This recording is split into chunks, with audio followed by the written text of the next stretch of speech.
Next concept మార్జినలిజం. మార్జినలిజం అంటే ఏమిటి అంటే అడిషనల్ వన్.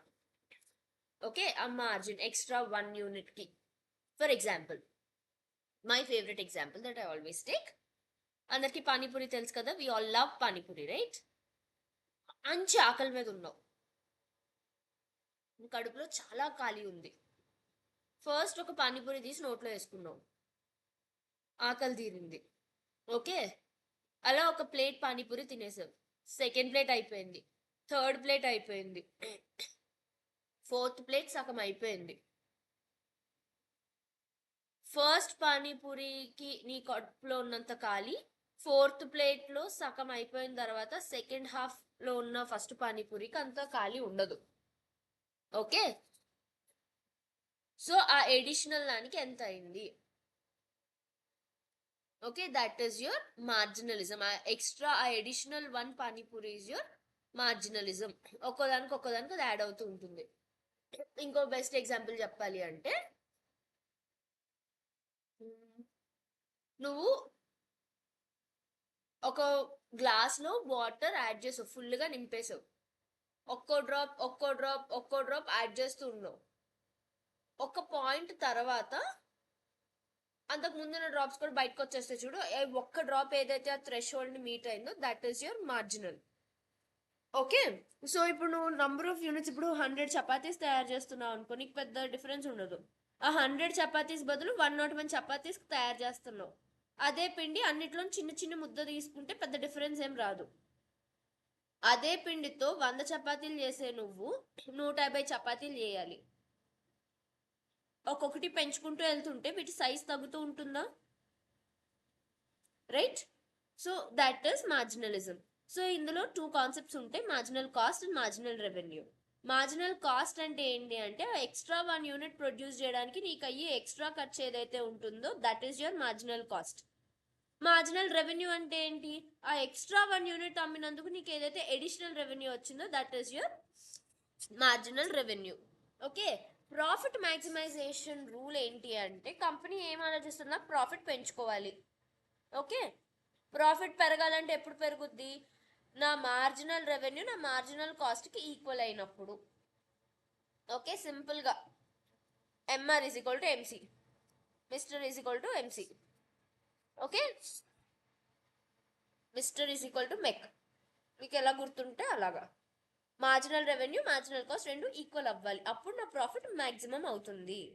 ఓకే, దీన్ని ఎందుకు యూజ్ చేస్తాం, ఎక్కడ యూజ్ చేస్తాం మేడం అసలు ఈ కాన్సెప్ట్ అంటే, నా ప్రైస్ ఎంత పెట్టాలి, నేను ఎంతమంది అడిషనల్ వర్కర్స్ని ఇది చేసుకోవాలి, హైర్ చేసుకోవాలి, నా ఇన్వెంటరీని నేను ఉంచాలా తీసేయాలా, ఇలాంటివన్నిటిని ఇది చేయడానికి యూజ్ చేస్తాం. నెక్స్ట్ కాన్సెప్ట్ వచ్చి equi marginal principle. Equi marginal principle అంటే ఏమిటి అంటే, ఒక కంపెనీ దానికి ఉన్న రిసోర్సెస్ అన్నిటినీ డిఫరెంట్ యాక్టివిటీస్లో ఇన్వాల్వ్ చేయాలి, సో దట్ వాటి మార్జినల్ రిటర్న్ అంటే దానివల్ల ఆ ఎక్స్ట్రా రిటర్న్ ఏదైతే ఉంటుందో అన్నిట్లో ఈక్వల్ అవ్వాలి. సో అలాంటప్పుడు ఇట్ ఈస్ యూజింగ్ 100% అని అర్థం. ఫర్ ఎగ్జాంపుల్, యాక్టివిటీ ఏ కంటే యాక్టివిటీ బి యొక్క మార్జినల్ రిటర్న్ ఎక్కువ. సో అప్పుడు ఏం చేయాలి అంటే, రిసోర్సెస్ని బి నుంచి ఏకి షిఫ్ట్ చేయాలి.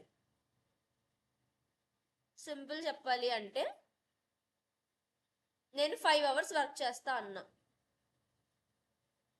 5 అవర్స్లో నాకు పర్సన్ ఏ 10 రూపీస్ ఇస్తున్నాడు, పర్సన్ బి గంటకి 15 రూపీస్ ఇస్తున్నాడు, అదే వర్క్. అప్పుడు నేను ఏం చేస్తా, పర్సన్ బి దగ్గర ఉద్యోగం చేస్తా, అదే వర్క్కి వాడు నాకు ఉన్నదానికన్నా ఎక్కువ పే చేస్తున్నాడు కాబట్టి అలా.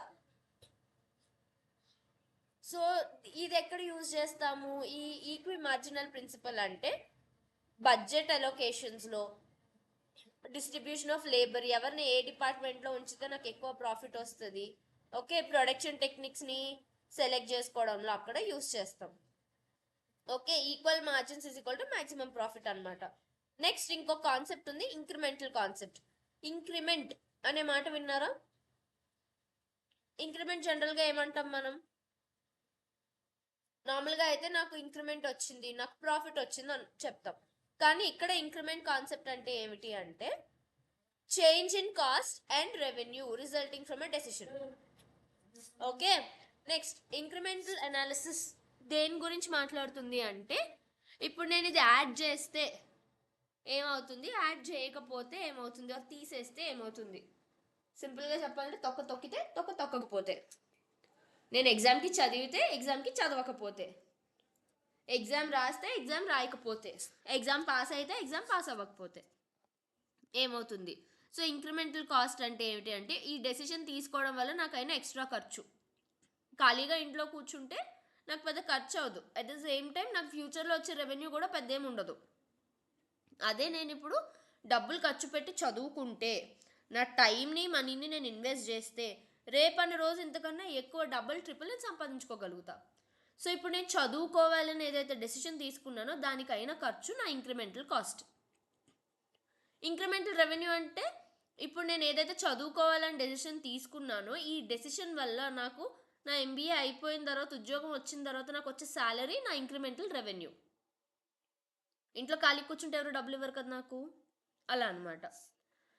సో ఒక డెసిషన్ని నువ్వు ఎప్పుడు యాక్సెప్ట్ చేయాలి, ఎప్పుడు రిజెక్ట్ చేయాలి అంటే ఇంక్రిమెంటల్ రెవెన్యూ నా ఇంక్రిమెంటల్ కాస్ట్ కన్నా ఎక్కువ. ఇప్పుడు నేను సంవత్సరానికి ఫర్ ఎగ్జాంపుల్ 1,00,000 రూపాయలు ఖర్చు పెడుతున్నా.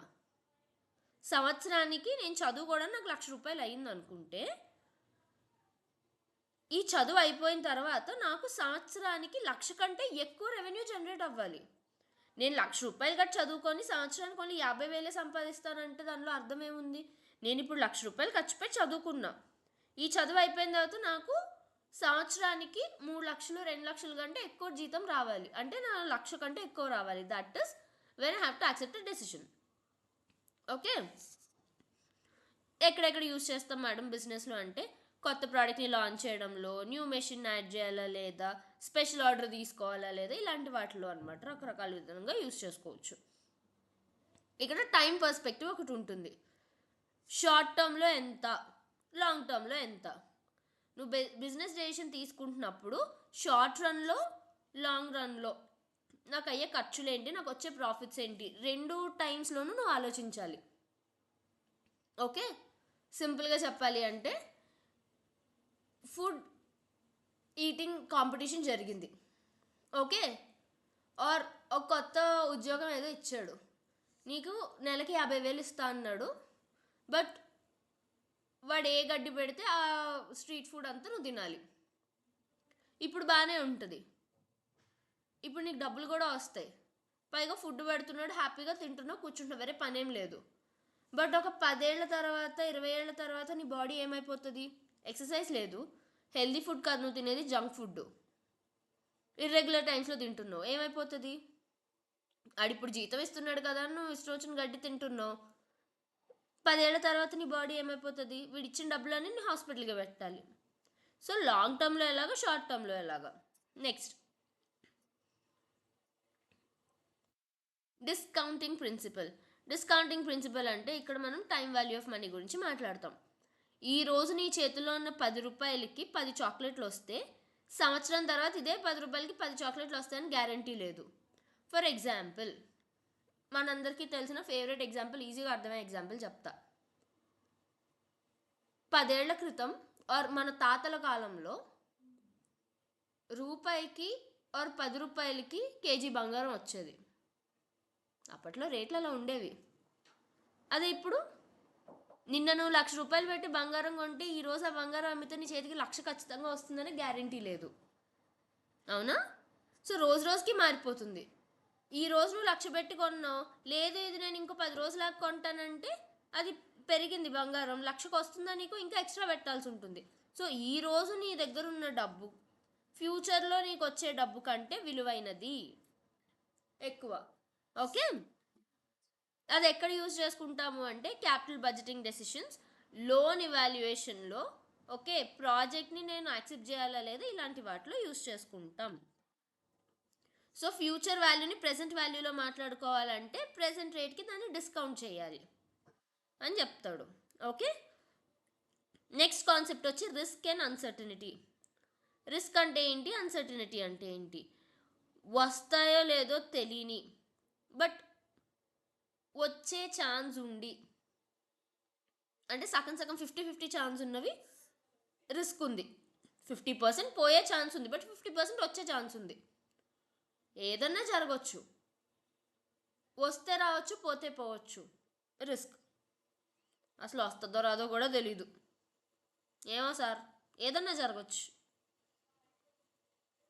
That is uncertainty.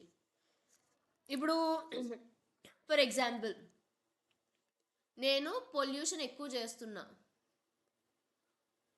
ఇప్పుడు కాకపోతే రేపన్నా ఆర్ ఎల్లుండన్నా ఈ పొల్యూషన్ వల్ల గ్లోబల్ వార్మింగ్ పెరుగుతుంది, క్లైమేట్ చేంజ్ అవుతుంది, ఓకే, ఏదో ఒక ముప్పు జరుగుతుంది.